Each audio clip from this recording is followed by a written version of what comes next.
안녕하세요, 여러분. 꿀단지입니다. 이번 시간에는 우리 사회 이 책의 1단원을 마무리해보는 시간을 가지려고 합니다. 우리 1단원은요, 인권과 헌법에 관한 내용이 있었습니다. 그러면서 여러 가지의 우리의 권리와 그리고 행복 추구권 이런 식의 내용들을 좀 다뤄보았죠. 그리고 인권, 기본권, 인권 침해, 근로자의 권리 등과 관련된 내용들에 대해서 우리가 함께 해보게 되었습니다. 자, 우리가 가장 먼저 생각을 하게 된 것이 바로 이 인권의 의미였습니다. 일단은요. 민주주의 국가에서의 최고법인 헌법을 통하여 기본적인 인권을 보장하였습니다. 그것이 바로 기본권이 됩니다. 기본권으로 우리는 기본적인 인권을 보장을 하게 되었는데 여기서부터 내용을 다시 해야겠네요. 자, 인권에 대한 내용부터 알아보도록 하겠습니다. 인권이란 인간이 인간답게 살기 위해서 마땅히 누려야 할 권리, 즉 인간이라면 누구나 가지는 기본적인 권리. 한마디로 하자면 인간이 인간답게 살기 위해서 마땅히 또한 인간이라면 누구나 가지는 기본적으로 누려야 할 권리이다 라고 우리는 인권을 얘기할 수가 있어요. 포인트는 인간이 인간답게 살기 위해 마땅히 누려야 할 권리와 인간이라면 누구나 당연하게 가지는 권리다 라는 것이 포인트가 되겠죠. 자, 그러면서 인권은요 총 4가지 다 하면 4가지의 특징을 가지게 됩니다. 첫 번째는요, 태어나면서 하늘로부터 부여받게 되는 천부 인권. 그 다음에는요, 나라, 국가가 따로 보장해주지 않아도 국가가 보장하기 전에 이미 인간에게 존재하는 그 권리는, 그렇죠. 맞아요. 자연권, 자연적으로 주어지는 권리다라고 생각하시면 되고, 세 번째, 모든 사람에게 차별 없이 다 동등하게 다 잘 부여된 권리를 우리는 보편적 권리다라고 하고요. 국가를 포함하여서 어떠한 권력도 침해를 할 수 없다는 불가침의 권리가 있습니다. 자, 이제 기본권에 관련된 내용을 하도록 할게요. 자, 민주주의, 대부분의 민주주의 국가에서는 국가의 최고법인 헌법을 통하여 기본적인 인권을 보장을 합니다. 여기서 우리는 기본권이라고 할 수가 있죠. 기본적인 인권을 기본권이라고 하면서 이 기본적인 인권을 우리는 기본권에서 보장을 해준다라고 얘기를 할 수가 있습니다. 이 기본권은요, 헌법에서 보장된 인권이다. 아까 말했던 거랑 같은 의미입니다. 이 인권이 헌법에서 보장이 되어서 국민의 기본권을 보장을 하게 되는데요. 이것이 바로 국가의 핵심적인 의무로 생각이 되는 것입니다. 왜? 헌법에 보장이 되어 있기 때문이죠. 나라의 최고의 법인 헌법에서 보장이 되었다면 우리는 이 기본권을 국가의 핵심적인 의무이다라고 국가는 인식을 하게 됩니다. 그렇게 되면 국민은요, 인권의 침해를 당하였을 때 구제를 받을 수가 있게 되지요. 국민의 기본권을 보장하는 것이 국가의 핵심적인 의무이기 때문에. 자, 다음 헌법에 대한 내용을 볼게요.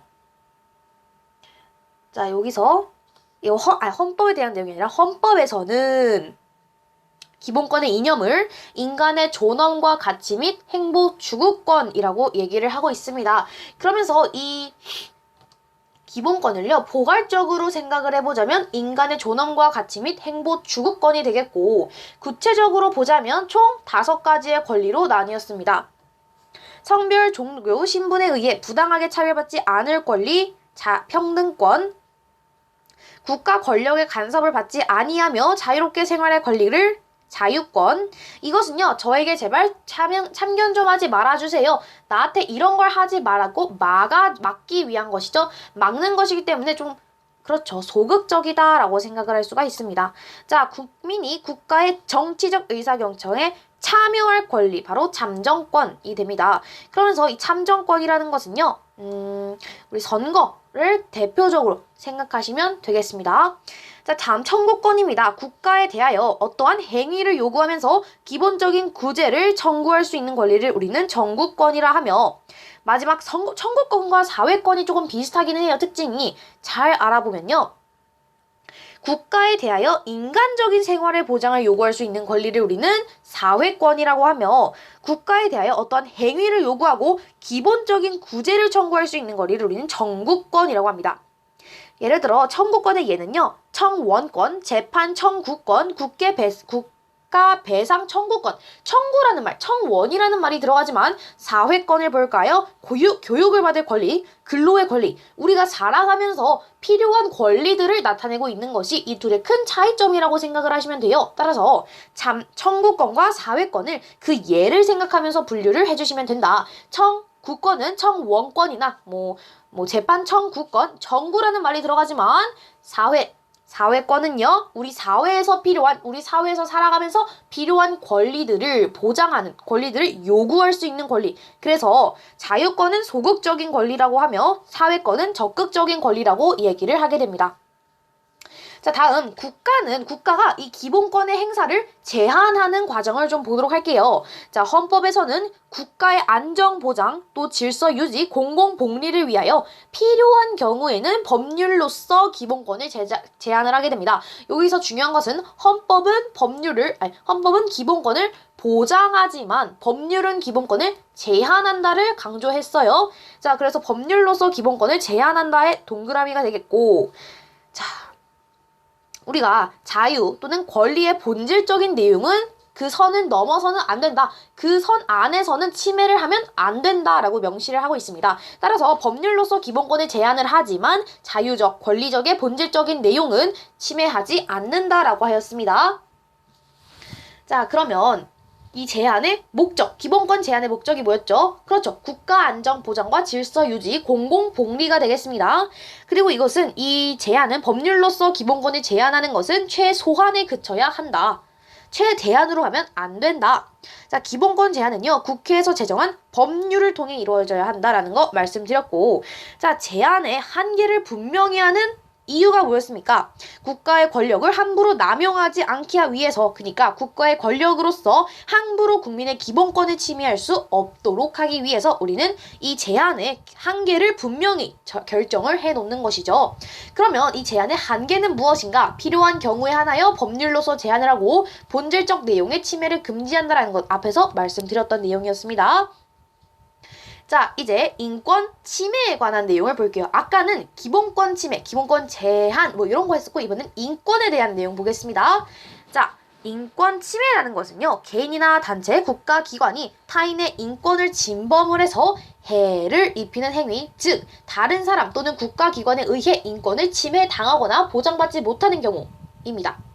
구제를 할 수 있는 방법은요, 일단 개인, 단체에 의한 침해와 정부가 하는 침해로 나눌 수가 있었어요. 국가 기관에 의한 침해로 나눌 수가 있었고, 개인이나 단체에 의한 침해는요, 주변 수사기관에 고소를 하거나 법원에 재판을 청구할 수 있습니다. 하지만 국가에 의한 침해는요, 조금 더 복잡했어요. 헌법재판소에서 헌법소원을 청구하며 입법청원에서 행정심판, 행정소송과 상소를 할 수가 있었다. 자, 그리고 국가인권위원회라는 것이 있었습니다. 네, 여기 있네요.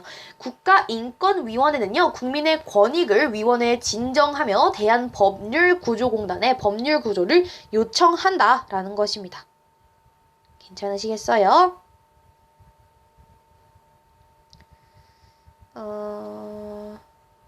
여기. 국가기관에서 헌법재판소, 국가인권위원회 이런 게 있었습니다. 자, 다음은 근로자의 권리였습니다. 요거를 조금 볼까요? 헌법재판소에서는 헌법의 질서를 수호하며 국민의 기본권을 보장하였습니다. 따라서 이곳은 독립된 헌법의 기관이었다. 그리고 헌법소원심판이라는 것은 공권력, 법률을 안내하며 헌법상 기본권 침해당한 국민의 구제 요청을 심판하는 것, 헌법소원심판.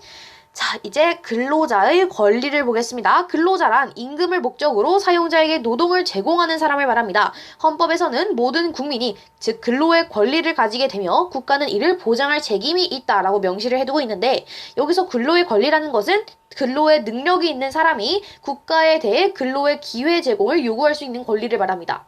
그래서 예를 들어서 최저임금 보장을 하게 된 것이죠. 국가는 근로자를 고용을 많이 하면서 적정한 임금을 받을 수 있도록 최저임금을 보장하며 근로기준법의 근로조건의 기준을 하여 근로기준법을 근로조건을 규정하는데 잘 사용을 하게 됩니다. 자, 이제 노동 3권에 대해서 알아보았습니다. 노동 3권 첫 번째 단결권, 두 번째 단체 교섭권, 세 번째 단체 행동권이 있었죠. 단결권, 단체 교섭권, 단체 행동권의 순서로 내려가게 됩니다. 자, 먼저 단결권 보시죠. 단결권이란 근로자가 근로 조건의 유지 및 개선을 위하여 함께 단결을 할 수 있는 권리를 말합니다. 단체 교섭권이라는 것은 근로 단체가 이제 사용자와 근로 조건을 유지 및 개선을 하기 위하여 교섭을 할 수 있는 권리였습니다. 마지막 단체 행동권이라는 것은 단체 교섭원단위 그러니까 단체 교섭원만으로만 해결할 수 없을 경우에는 노동쟁의를 발생을 시키며 쟁의 행위를 할 수 있는 권리라고 말합니다. 자, 여기서 노동쟁의라는 것은 노동조합과 사용자 또는 노동조합과 사용자 단체의 그 의견이 불일치해서 분쟁을 하고 있는 그 상태를 말하며 행위는 노동자에서는 그러니까 쟁의 행위를 우리는 노동자는 파업이나 대업을 예로 들 수 있고요. 사용자는 직장 폐쇄를 예로 들 수가 있었습니다. 자, 마지막 내용이었습니다. 노동권 침해에 대한 내용을 알아보았습니다. 자, 바로 첫 번째는요. 부당해고였습니다. 사용자가 근로자에게 해고 계획을 사전 통보 없이 바로 해고를 해버리는 것, 즉 부당하게 해고를 해버리는 것을 우리는 부당해고라고 얘기를 하며 부당노동행위라는 것은 사용자가 근로자에게 이 노동 3권을 하였다는 그 이유만으로 부당하게, 불공평하게, 불이익을 주는 행위를 말합니다. 자, 부당해고는요. 노동위원회, 그러니까 권리구제 요청이 가능하며 법원에서는 해고를 무효 확인의 소제기를 가능하게 합니다. 만약에 임금이 제대로 들어오지 않았다라고 하면 지방고용노동관서의 진정 또는 고소가 가능해집니다. 자, 이렇게 해서 우리 이번에 1단원 마무리 정리를 해보았습니다. 이번 1단원은요, 조금 내용도 많고요. 조금 생각할 거리도 많았습니다. 우리가 인권, 기본권, 인권 침해, 그리고 근로자의 권리까지 나왔으면서 내용이 좀 흐트러지면 안 돼요. 특히 인권의 특징, 청부인권, 불가침해 권리, 자연권, 보편적 권리와 이 기본권의 그 구체적 기본권, 자유권, 평등권, 참정권, 청구권, 사회권 이것을 헷갈리시면 안 됩니다. 자, 이번에도 정말 영상을 이렇게 벌써 구독자가 8분이나 되셨더라고요. 완전 깜짝 놀랐습니다. 앞으로 구독자가 8명이 그치더라도 열심히 하도록 할 테니요. 조금 더 알고 싶은 그런 내용이 있거나 이것이 만약에 이 내용에 적합한가 그런 것이 궁금하신다면요. 댓글로 남겨주시면 감사하겠습니다. 오늘도 영상 보신 많은 분들은 다 1단원도 제대로 정리하실 수 있었으면 좋겠습니다. 네, 이 영상 강의 봐주셔서 감사합니다.